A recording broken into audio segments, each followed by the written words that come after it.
Welcome to this lecture on digital policing, and this lecture is part of a series looking at the computerization of various aspects of society, or digital society as it's now sometimes called. My name's Richard Harvey. I'm a professor of computer science at the University of East Anglia. I'm also the IT professor at Gresham College. My post is sponsored by the Worshipful Company of Information Technologists, who do good works, but they also have a mission to educate the public about the benefits and presumably the disbenefits of IT. And in this lecture, we're going to talk about some of the benefits and some of the disbenefits. Because the title references Robocop, it occurred to me that not everyone might have seen Robocop, so I'm going to start with a clip from the film. Hey, go! You want to see?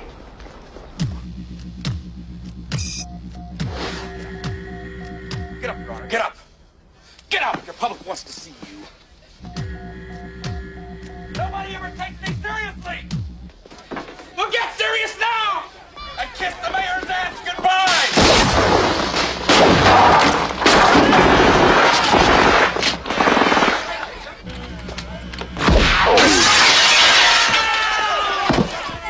Robocop. Who is he? What is he? Where does he come from?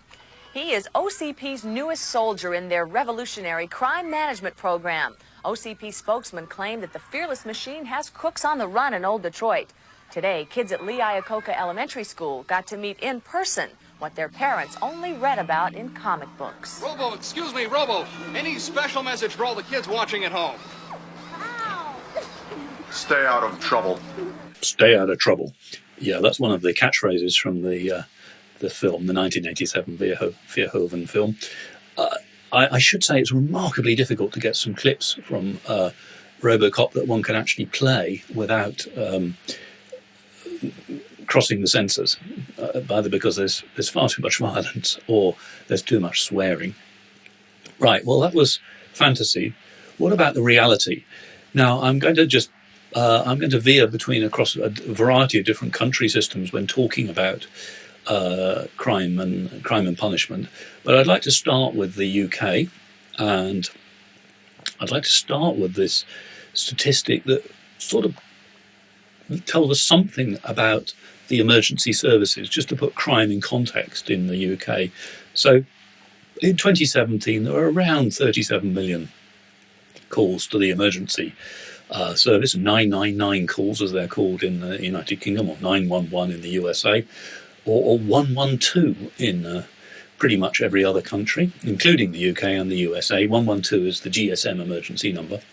By the way, the fact that every single country has a separate emergency number is going to be a little exemplar of the sort of problem we're going to face when trying to help the police and the criminal justice system with automation.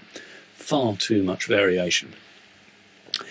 In the UK, emergency calls are dominated by two emergency services. One is the police, which I think has the slightly larger share. The other is ambulance. Then there are other services you can call with a 999 call, but they're very small indeed. So the fire service has a very small number of calls. I put in the Coast Guard, which is the next one here. The Coast Guard is minuscule for obvious reasons. It deals with a very specialist area of the UK, namely the coast only, and of course it has there are other ways of raising an emergency, with the Coast Guard, Marine, VHF being amongst them. I note the fire service. I have to be. One doesn't want to criticise the fire service because, of course, the people in the fire service do a fantastic job. But it is a fact that the calls on fire services are decreasing over the years, and in many countries or regions, the fire service has been merged with either the police service or the ambulance service, and we'll look at that, an example of that later on in this lecture. And at the moment, they all maintain their own control rooms, and they all have their own response systems. In this country, the United Kingdom anyway, the phone calls are all mediated through one of the telecommunications providers, British Telecom, who handle these 37 million calls. Another interesting statistic is around a quarter of the calls to the police are emergencies. Roughly a third of the calls to the ambulance service result in a dispatch of an ambulance. So there's an important aspect here, which is that the police services and the ambulance service, I think, recognise this, that they are to some extent just a first responder service. And quite a lot of their calls will not be a crime. They won't be even a police matter. There'll be a disturbance, or my neighbour is wandering around the garden in his underpants. Can you do something? Now, this movement of the police and ambulance service, in particular, to being a sort of first responder service, a version of the social services, is quite dramatic, and has led to some quite increased call volumes and sort of increase at the front end of police services around the world. And a lot of police services therefore have sort of triage that happens early on in the service to try and make sure that the trained officers go to deal with things that they're trained to deal with. Now, for those of you who are living in the United Kingdom, you might think of the UK as a rather peaceful country with low levels of crime. I'm not sure that is true. Let me just say a sort of amusing statistic that the top 5 callers in 2017 to the emergency services made between them 8,303 calls. So that's another indication of some of the problems the poor police and the ambulance services face.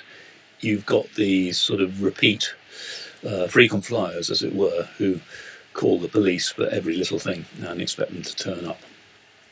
Right, now on to this sort of low crime business. This is the output from the victimisation survey that runs spasmodically across a lot of countries in the world.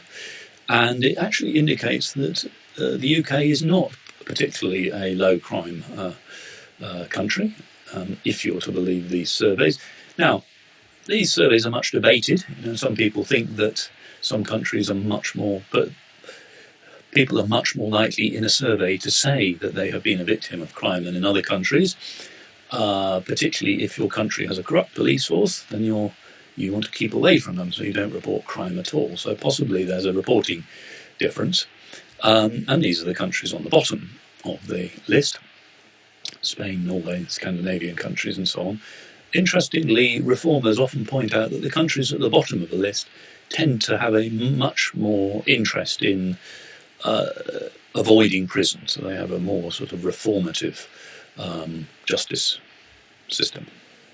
Okay, well, that's the sort of way of background, which is, when it comes to the police, anyway, we've got this sort of expanding use of the police. We've got a need to handle a wide variety of problems, possibly in an environment of increasing demands from the public and increasing expectation from the public. So what does this mean for digital crime and justice systems? Well, I suppose the first question one might ask is, what on earth do we mean by digital policing? What is policing and what is a criminal justice system?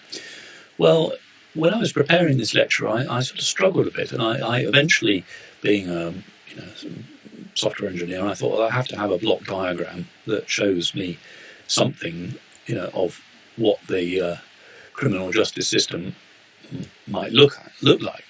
So that's what I've done here. I've tried to split the criminal justice system into blocks, and the first block is to do with intelligence gathering and trying to understand what's going on in society. So a public report shown at the top here might come in, as a suspicious man wandering outside my house, and at the bottom there I've sort of noted ephemera, meaning general knowledge about society, which may or may not be written down. I don't know how much of this does get recorded, and it's a matter of controversy how much the police and intelligence services could and should record in such situations, actually. Then the next box is to do with crime, reporting a crime, and crimes can be reported by people, or police might notice them themselves.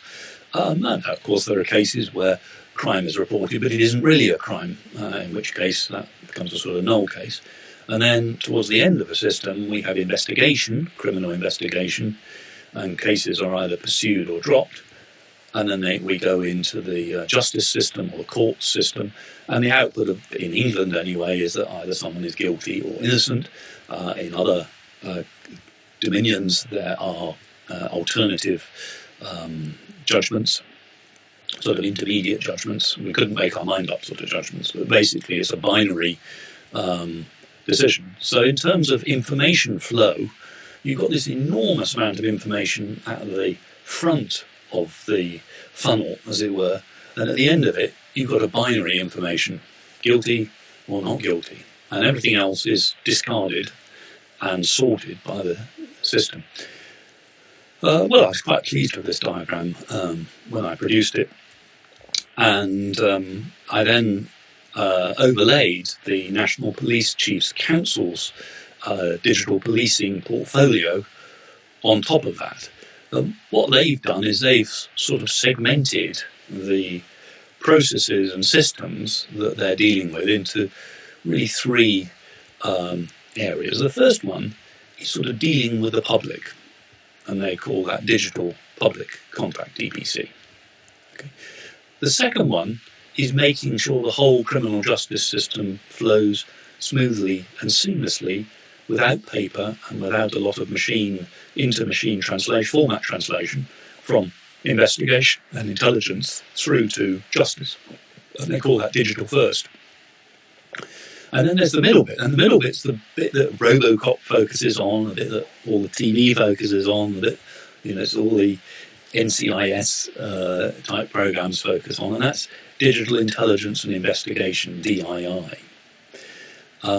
Okay, well, as I said, I was sort of pretty attracted to this, and I'm actually going to use it as the structure for this lecture. So I'm going to take us through these three areas of policing, and I want to start with digital first.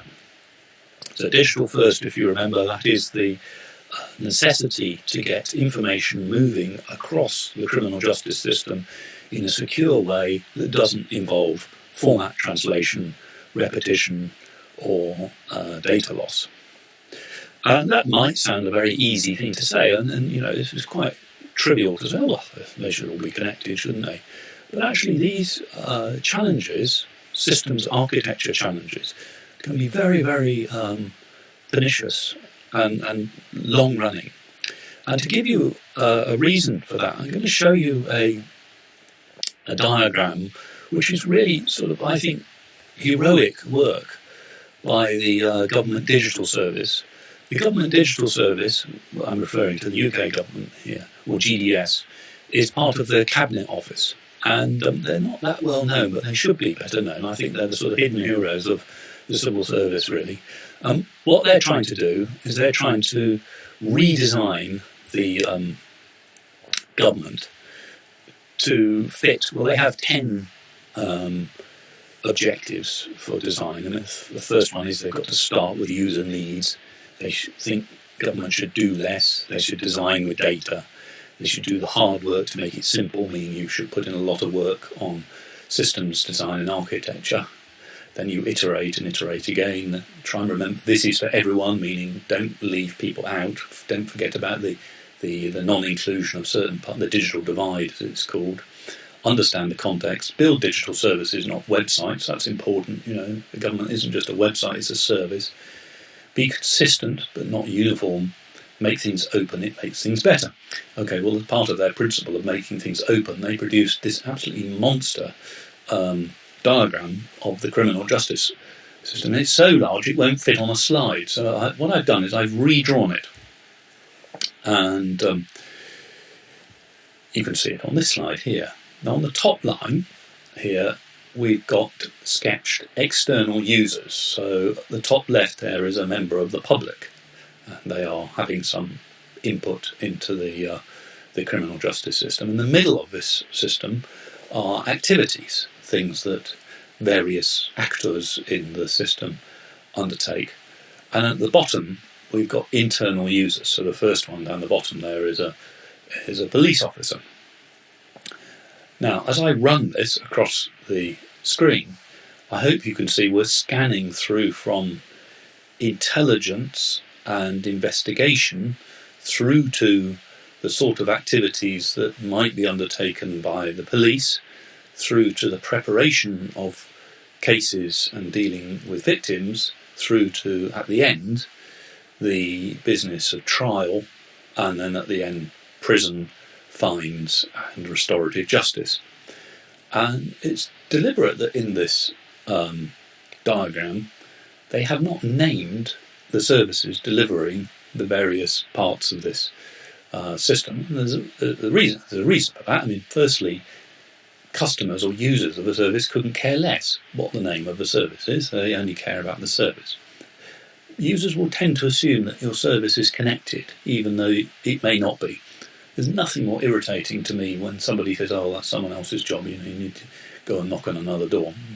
So this is a deliberate attempt to try and focus on function.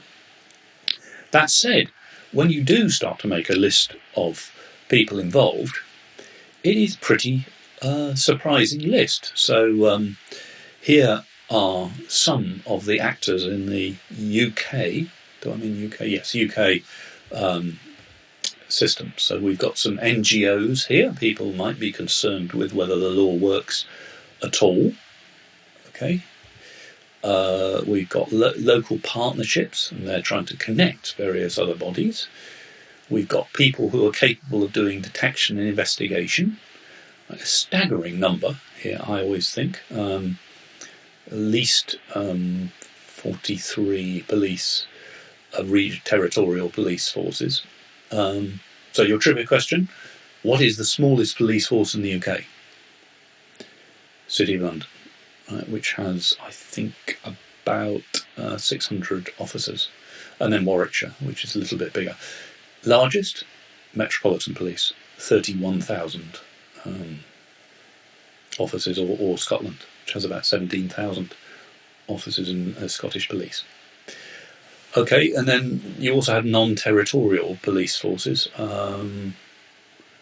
They've missed one actually off this list. So you've got the Transport Police, the MOD Police, the Civil Nuclear Constabulary.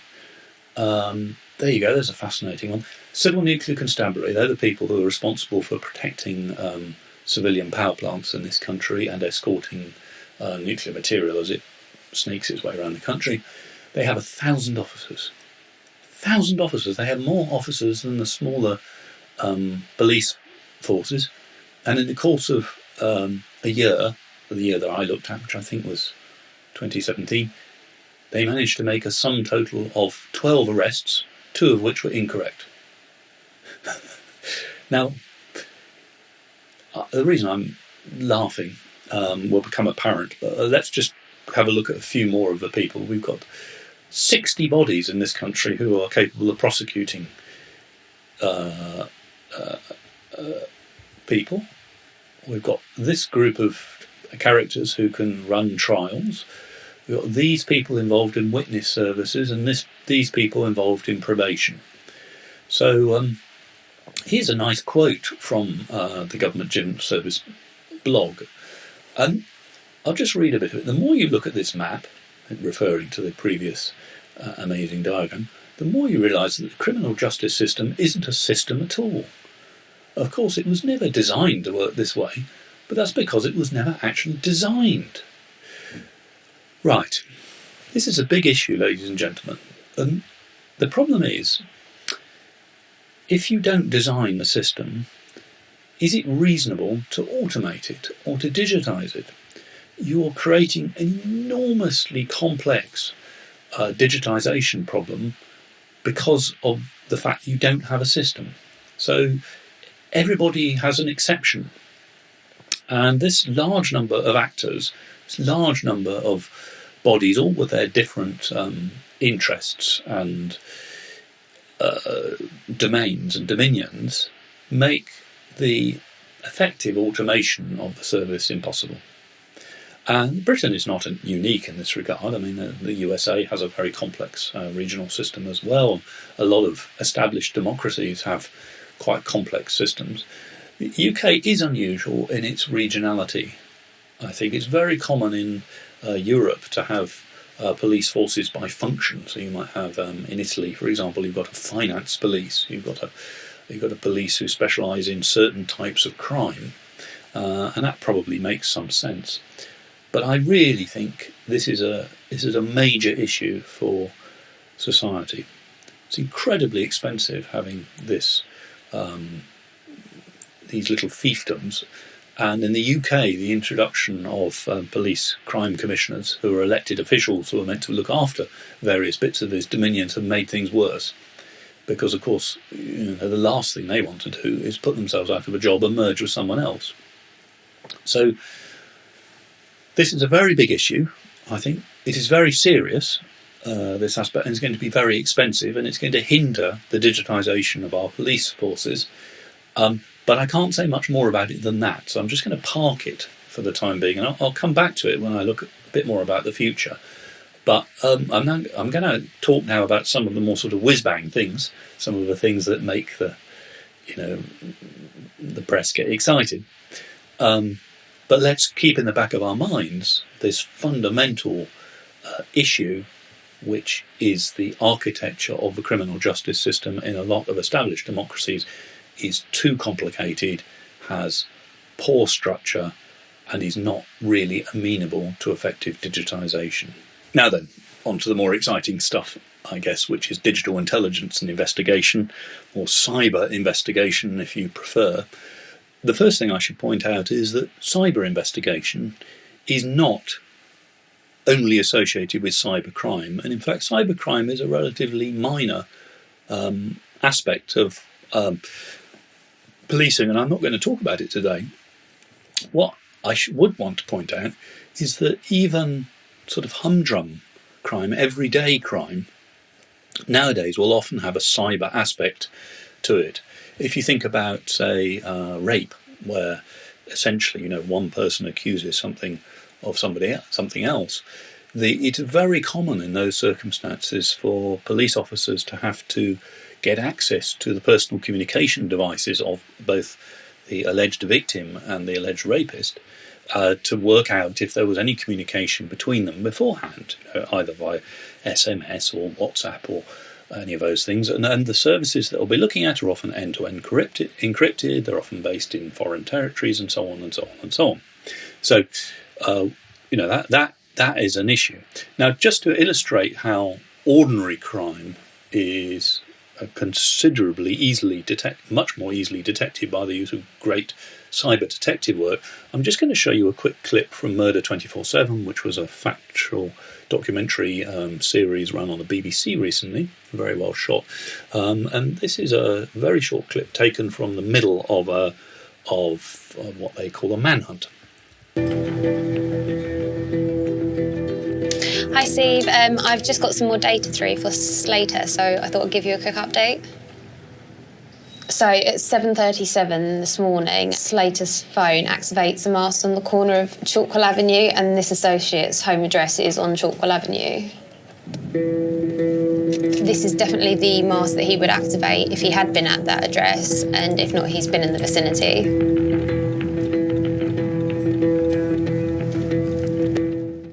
Okay. So there was an intelligence official.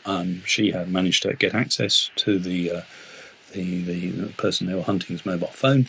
They had worked out which mobile mast had been activated. That's a lot easier in urban areas because the cells in cellular systems are quite small. And they got a vector out of it. So there was a little arrow pointing out of the mast. And that's because I expect the mast uses adaptive beamforming, so you can work out roughly where the signal was at any one time. This is a very important issue. It's a bit overlooked, but police forces are having to have a lot of energy put into this sort of back office cyber investigation, and it's either essentially taking officers off the front line, or it's costing a lot of money. These activities are not cheap, and each police force is having to replicate them or share. So what you're tending to see is that police forces are tending to share back office operations. Just to flick back to the earlier point, which is there are too many police forces for sensible digitisation. The police, I think, must realise this themselves, and because of cost, and are already beginning to have to share specialist intelligence services because they're not that specialist anymore. They're being used all the time. Okay, so there was an example of just ordinary crime being facilitated, if you like, by good digital investigations. And there's clearly a need for better toolkits, better systemisation, and less human intervention in all of that stuff. And, in time it will come. What about driving the investigation through data or digital technology? Well, the idea for that, I suppose, is quite ancient. Quetelet was generally credited with the observation that crime doesn't take place equally across dominions. And so, the sort of early 1800s, he published this little treatise it covered lots of things, but amongst it was the inhomogeneity of crime. So he was based in Brabant, which I think was in France at the time, so he looked at French crime, and he was able to look at statistics of crimes against people and crimes against persons, we still have those categories, and was able to show that basically there were some hotspots. So this is quite well known, and if you know where crime is likely to happen, then you could use predictive policing. Well, the ultimate expression, I suppose, of predictive policing, or one of the systems that is best well known for predictive policing, is called Predpol. And probably the simplest way I can explain Predpol is to just play you this short clip from the Wall Street Journal television service, which explains it. Police patrol the streets of Los Angeles, make a traffic stop, then make an arrest. These scenes might seem like any day in the life of a police officer, but new crime prediction software called Predpol, short for predictive policing, aims to make police work anything but random. It identifies areas in your division that are at the highest risk of a crime occurring during a certain time period. Captain Sean Malinowski is the commanding officer at the Foothill Community Police Station, a division of the Los Angeles Police Department, and one of the first departments in the United States to test Predpol. Twice a day, his officers get a list of 20 500-foot by 500-foot boxes to patrol. The most common crimes? Burglary for motor vehicle, and grand theft auto. Out of the 5,100 plus boxes in the whole division, these are the ones that have the highest probability. All right, first things first, Predpol maps. After a randomized test run by the department that pitted the software against a human analyst, the results are promising. Burglary had a 25% decrease, and that's 22 times in a week, every week that somebody came home from work and did not find their house burglarized. So how does it work? Predpol identifies crime generators, places full of people or cars that create opportunities for criminals. If you take your car and you go and park at, let's say, a major transit hub and you're going to take the train downtown, there are lots of people who can see your car and see that you left some money or a laptop sitting on the front seat. Predpol also forecasts repeat victimization. If your house was broken into once, there's a higher chance it'll happen again. Offenders say, I like to go back to the places where I was successful before because I know what the risks are. And near repeat victimization. If your home is burglared, your neighbor's home has higher odds it might be too. And why is that? It's because your neighbor's house is a lot like your house. Unlike this clip from Minority Report, Predpol doesn't predict who will commit future crimes, only where a crime might occur. And it actually may reduce the number of arrests by stopping crimes before they start. What I tell the officers is, I need you to disrupt the crime. Be in the box and deny the criminal the opportunity to commit the crime. The result? We discovered the narcotics inside the trunk. While shooting our interview with Captain Malinowski, officers returned to the station with this: a bag of methamphetamine valued at thousands of dollars, found inside a Predpol box. And later that night, during a routine patrol, officers found this woman with $100,000 worth of warrants out for her arrest. She was sitting in a suspicious car parked inside one of the Predpol boxes. But was this the result of a computer algorithm? Or just some old-fashioned police work? For some, the jury is still out. Unfortunately, it doesn't take into consideration, the objective things that we see in the field, the subjective things that officers kind of know intuitively. Sold on it? Nah. But it's a good attempt. It's a good approach. But Malinowski thinks it does work, and that the cost is worth it. When you look at the crime reduction, in a year, you're probably saving in cost to society about $2 million just in my division alone. Now installed in police stations from Seattle to South Carolina, perhaps Predpol will soon save your home from burglary without you ever knowing it. Okay, so that was a nice little piece. And Predpol was designed by the scientist you saw in the clip there, who hails from UCLA, if I remember rightly. I think he's an anthropologist.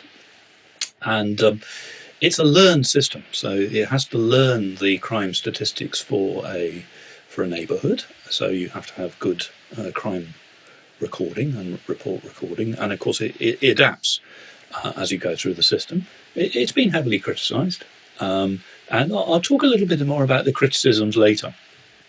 There's a group of people who are very determined to criticise electronic assistance for police officers, and I'll talk a bit why that might is. One thing to just counter, though, the officer there who said Predpol doesn't take account of the objective things we find on the ground, that's not true. I mean, it does. I mean, it also relies on good policing. I mean, I'm not sure if you gave me the boxes for Norwich, which is where I live, I'm not sure that I will be able to spot crimes about to happen. That takes experience and knowledge. You have to be a trained police officer to do that. You need to have a nose. And I'll talk a bit about having a nose later on. So that's the first example of a system that's a decision aid that helps police officers make decisions. I'll pick another one from this country. This is the Harm Assistant Risk Tool, which was deployed by HART, which was deployed by Durham Constabulary. It was first proven using some crime data from Philadelphia, if I remember rightly, and the academics involved are at the bottom of the slide here. The idea was to create a decision tree using knowledge of, I think it's 37 variables that they record about the individual. So, for example, age of the individual, date since their last crime, and so on. And the aim is to try and systemize the decision on whether to offer someone probation or not. And probation is a matter of weighted risk. Okay, so you need to decide whether somebody is likely to reoffend, and it can become highly charged. In the UK, for example, there was a famous case where a small child was kidnapped and murdered, called the Jamie Bolger case. And public interest was very high in this case. And if I remember rightly, the Home Secretary intervened on the probation decision for the murderers. They were up for probation because I think they were underage when the murder took place. And there were quite a few contested court cases around that probation decision. And the consequence of those court cases was to sort of muddy the waters, I think, about whether you could be rational or not in the decision of probation. From my perspective, these sorts of tools are highly advantageous, but I do accept that used badly, there is the potential for harm. We might term these bits of software decision aids. They're programs that are meant to help law enforcement officials of various types make decisions. And I think in the literature you'll find it's pretty common for some innovation to be produced and described, and there will be some early adopters and police forces that are particularly technologically literate or wish to move early. And at that point, there will usually be a series of articles criticising the adoption of these tools. And there'll be a whole panoply of reasons put forward for criticism. I mean, the first one, which isn't on the slide, perhaps I should have put it on, are legal reasons. Because in a lot of the world works on case law system, it's relatively easy to find case law that can cause difficulty with automatic systems. Now, if we think back to the first section of this talk, where I said that the criminal justice system is a bit of a muddle, isn't really a system at all, the answer would be, from a systems analyst, is, well, you should change the law so that these systems can work properly. So I'm just going to park those sort of legalistic arguments for the time being, because I don't really see them as very powerful. If they're based on some solid ethical principles, then they're powerful. But if it's merely a technicality to do with the law, we'll change the way the law works. That would be my, the obvious thing. I would say another feature is bias, and this can be a most knotty problem. It's fair to say that certain biases are particularly charged in certain territories. So ethnicity, and the US is obsessed with race and ethnicity, so for obvious reasons, because of its culture. So it's not a surprise to find those mentioned quite heavily.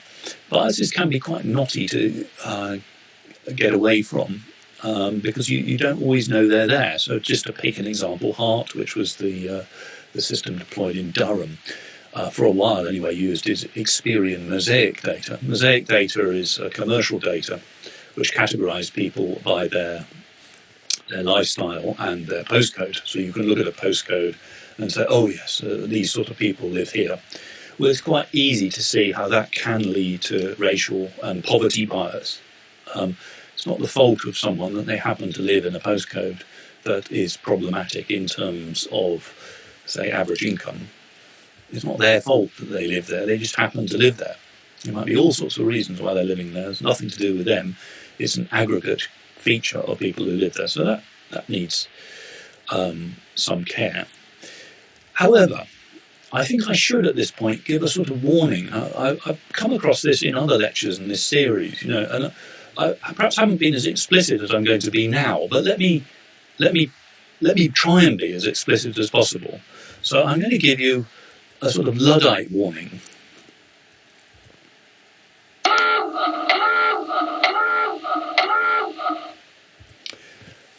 Okay, so there's a group of people out there who are determined to write articles as to why computer systems are incompatible with various aspects of digital society.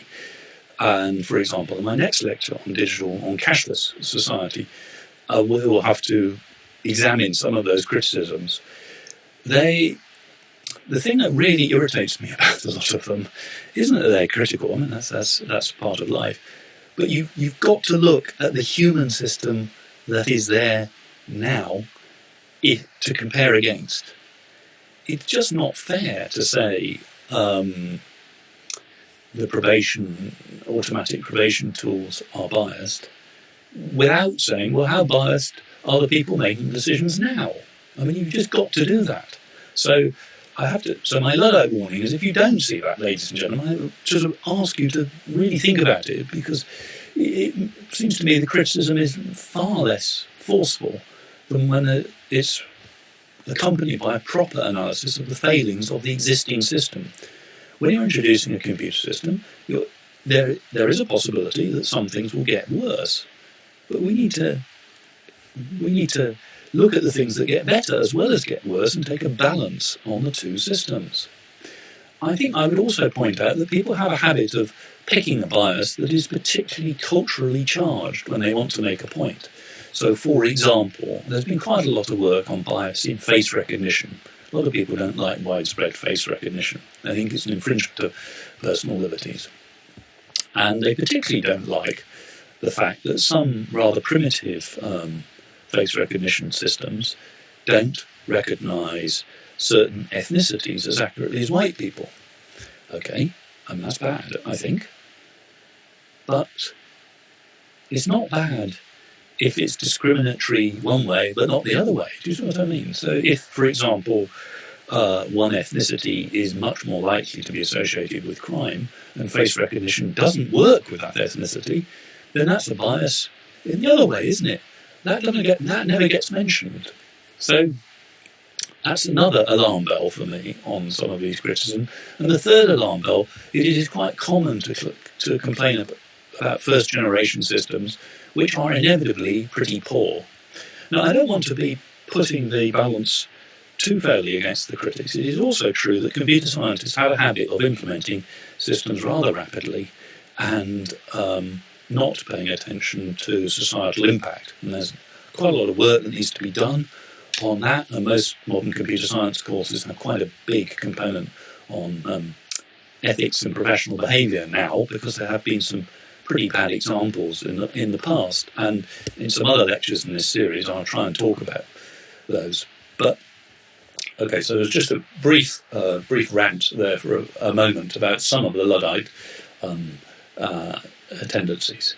And I put it in at this point because we're going to move into an area that really does get people riled up, and that is the business of automatic intelligence gathering. And some of it looks very benign, like determining whether people are acting suspiciously, and is intellectually very interesting. And some of it, like widespread face recognition, is less benign, that is for sure. But let's just pick a couple of examples. I picked an early one here. When I say early, I felt a bit embarrassed to put this in, because in computer science terms it's very old indeed. It's over 10 years old. It's not over 20 years old, it's over 10 years old. But I like it a lot. It was by Mikhail Arani, who is a professor at the Weizmann Institute in Israel. And she was interested in this problem of could you learn what suspicious behaviour is automatically? Earlier on in this lecture, I referred to police officers having this sort of magic nose for something suspicious, and they were unable to enunciate or say what it was that they found suspicious, but they found something that made their nerves jangle a bit. So this task was to learn what happened next in videos without actually encoding any explicit knowledge about what people were or what guns were or any of those things. So on the top, Mikhail has she's called this a query image. So this is the thing that's going to be analysed, and on the bottom is the analysis. And you'll see the idea is it lights up if something weird is going on. Now, weird means something that hasn't seen in its training data. So let's just play the video and see what we see. Okay, so Running Man. That's all normal apparently. Running Man, yes, no problem. Oh, he stopped. Oh dear, yes. Well, I haven't seen any of those things before.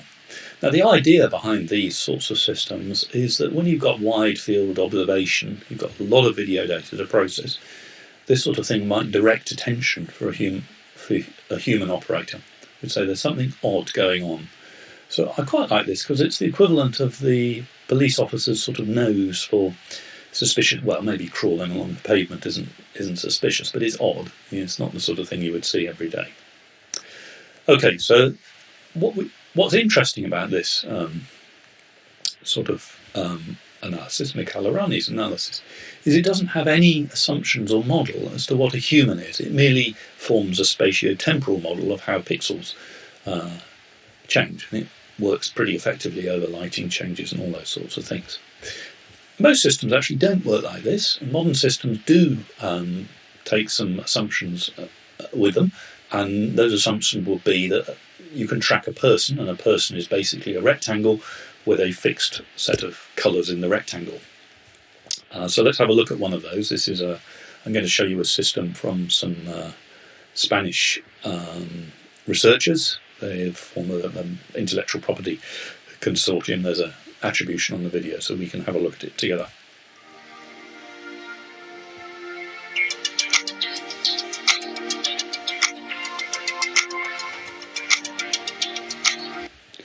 So in this part of the video, they're just demonstrating the ability to get metric measurements out of a single vision. And here they are showing that they can track humans. Notice it's not completely accurate. There are plenty of humans that are not completely tracked. As you start to measure the dynamics of individuals in the sequence, you can get activity recognition. So these tracks here, all very, oh dear, suddenly there's a lot of velocity going on there. It looks to me like there's some fighting, and you can see the system in the top left here is sorting various possibilities against the, is it a chase, is it someone running, is it a fight, and so on and so on. So this is an example of, this is fairly state-of-the-art, but not sort of super clever stuff. And you can download toolkits to do a lot of this stuff. And this is the sort of video surveillance that is now fairly routine, and has to be fairly routine given the large amount of video surveillance that, large amount of video sources that we have in video surveillance. Okay, so in the first part of his lecture, I said we're going to look at the sort of three aspects of the digital justice system. The first one concerned digital first, which is that knotty problem of trying to make a digital justice system. The second one was digital intelligence and investigation, and we've been looking at that. And the next one is digital public contact. And I think it's fair to say that there's been less being done on this, which is a shame, because it's one of the aspects of the justice system that people would make a big difference to the quality of their life, I think. Good digital systems to interact with the digital justice system would certainly make the lives of prisoners and people on probation a lot better. But it is a knotty problem because there's a lot of people and there's a lot of agencies. Now, so far I've been talking mostly about the USA and the UK, which are quite antiquated democracies, of course, and therefore they have quite antiquated and filigree and complex digital justice systems. Some of the more exciting developments are possible when you've got a more integrated state. Now, I fully accept that as soon as you mention the name, some of the, you might talk about China or the United Arab Emirates or Kazakhstan. As soon as you mention these countries, there's always somebody who jumps up and down and says, oh, what about civil liberties? These countries are terrible, etc., etc. They might be, and I'm not talking about that. I mean, I'm not actually knowledgeable enough to really comment on those things. I travel quite frequently to those various countries, but I'm merely interested in the possibilities for computerization and automation of a state here. So let's just have a look at this clip, which is from the BBC Click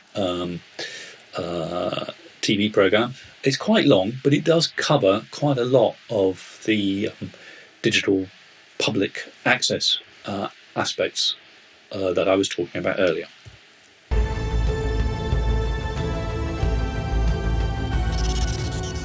Like so much of Dubai's over-the-top ambition, the police force wants to be seen using the latest crime prediction and surveillance technology to watch over the people. We have our cameras, our drones, our reports.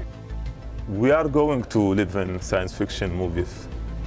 Artificial intelligence-based predictive crime systems, autonomous patrol vehicles, and unmanned police stations are just a few of their futuristic initiatives. I am a humanoid service robot. Planned to be built in all of Dubai's neighbourhoods are the world's first smart police stations, which will be completely unstaffed. Citizens can pop in for a safe driving lesson, a quick coffee, or even to report crimes. They can also meet Dubai's own Robocop. I am the latest incorporation to Dubai's police department. But unlike the movies, Hello. he'll kill you with kindness. You have really pretty eyes. I think I'm getting hit on by a robot. Do you think I'm beautiful? Yes, I love talking with you. Thank you. You are absolutely astoundingly gorgeous, and it's the least interesting thing about you. Oh! My sensors detect a paparazzi among us. Guess who it is? It's him. Flirting aside, the head of artificial intelligence for Dubai Police sees the future with AI and robotics very much at its heart. Behind it is the artificial intelligence, so it can see you, it has a facial recognition, so it can identify the person in front of him and send all the live feeding to the command and control system. We do have a project, what we call it Dubai Eye, where we have integrated all the CCTV cameras across the city. And on top of that, you're going to build a smart system where it has a facial recognition. It's so difficult to monitor more than 10,000 cameras in the city. So we have an intelligence system where we can analyze a live feeding from those cameras and can predict also, and it can identify all kinds of activities, especially the wanted people. Although this unmanned facility currently still needs a human on conference call when it comes to reporting a crime. So I would like to report a crime. There is a robot here and he's stolen my heart. He stole your car? My heart. Your heart, huh? Yeah.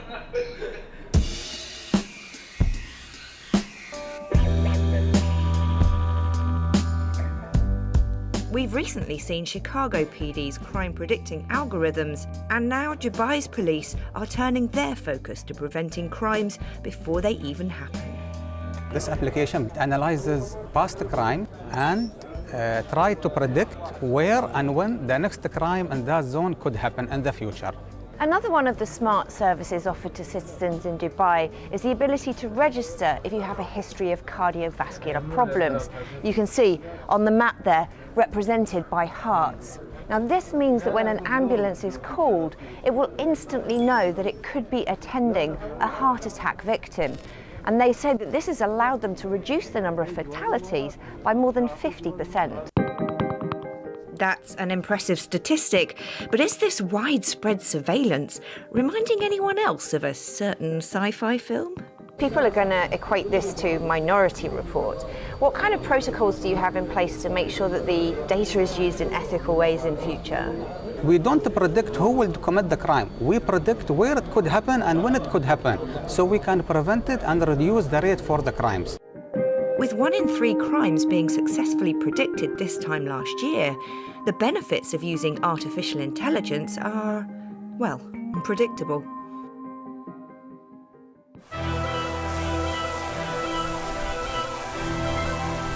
What's more surprising is that the drone team here in Dubai would like to see it taken even further. They believe they can use drones to spot a potential criminal by analysing a person's vital signs. The drone operator at the command and control can select a target and the camera will automatically lock on that target. Using some different sensors, we can identify blood pressure, temperature.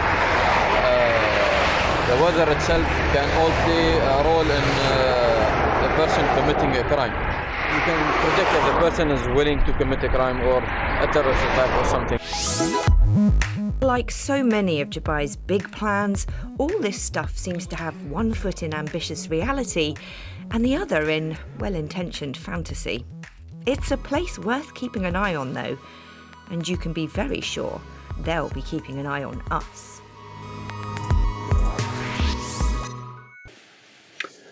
Okay, so there are lots of interesting things in that film, which is why I played it. And the first one, of course, is the smart police station. So that's purely digital contact with the public.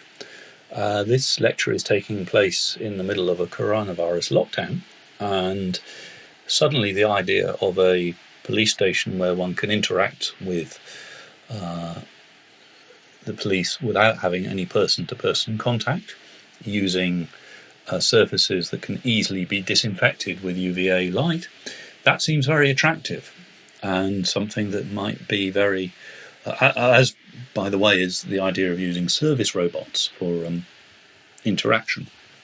The advantage of a service robot is it comes to you rather than the other way around. Then in the middle there they were using Predictive or something like it to identify boxes, and the interviewer made the usual assumption that it was somehow identifying people. Well, it wasn't. It was identifying regions that might be worthy of some dose. And there's some work out there on the amount of dose that you require in order to cure crime, somewhere between 8 and 20 minutes is what you require. So you need a policeman or police officer visiting somewhere for between 8 and 20 minutes to make a difference. And at the end, they were using drones, and, well, drones can indeed track people because there's intelligence in there, so that's fairly easy. I don't know how you measure blood pressure remotely, that seemed a bit fanciful, but you can certainly measure people's pulse remotely. If you people's faces change colour very rapidly as the blood pulses through your face, and there's a number of papers showing that you can do that and use that. Presumably you could use that for some sort of mood identification or anxiety identification. So there are aspects there. When you put them together, you can see a system. Oh, the other thing I liked or was noted was the integration with the medical services. So we had people who were willing to give up knowledge, impinge on their own privacy by telling the police that they had a cardiac condition, and that would allow presumably more effective routing and better pickup of patients when bad things happen to them. So now, how can Dubai sort of do this? I mean, obviously there's lots of money in Dubai, which helps, but there's also more integration between the emergency services, and that's what tends to happen when you have newer democracies. And of course we can be highly critical of those newer democracies because we don't like the way they run their country, and that's certainly been a consistent theme throughout the British and US governments, very keen to give their opinions on how foreigners run their countries, but they do have some operational benefits. So summing up, I would say, there's a lot of progress in the DII aspect we identified, the digital intelligence and investigation, and there's a lot of prospects there for the application of artificial intelligence mediated by law enforcement officers. There is a constant worry for ethicists and civil liberty specialists on these grounds, and maybe it's right that there are worries. I would make a special plea that these worries are balanced against a critique of the current system. Many times when I look at these critics, I think, well, the current system isn't too great, So I really would wish automatic systems to be better than the current system, but you do have to measure the current system. I think when it comes to digital public contact, there's less progress. Not all the UK police forces are yet on Twitter, so there's obviously some way to go. I mean, my favourite, which is the nuclear police force we were talking about earlier, the one with over 1,000 officers and only made 10 arrests, they don't have a Twitter account, so they're not interested in the public at all, let alone any digital contact with them. No contact at all, I think, would be the right sort of contact as far as they're concerned. And then there's this very knotty area, which is digital first, trying to make a digital criminal justice system. From my perspective, I think that's very important, and I think lawmakers and politicians should really place that as a priority for us, because we need to commit to some simplification and rationalisation of our criminal justice system. Otherwise, the automation of it is not really feasible. And if we can't automate it, we won't be able to measure it properly. And if we can't measure it properly, then we will run the danger of running a very primitive, quixotic and whimsical system, not to say an expensive one. Okay, so that's the end of this lecture and a brief promo for the next one, which is coming up on the 26th of May, where I should be looking at cash and whether it has a future. Thank you.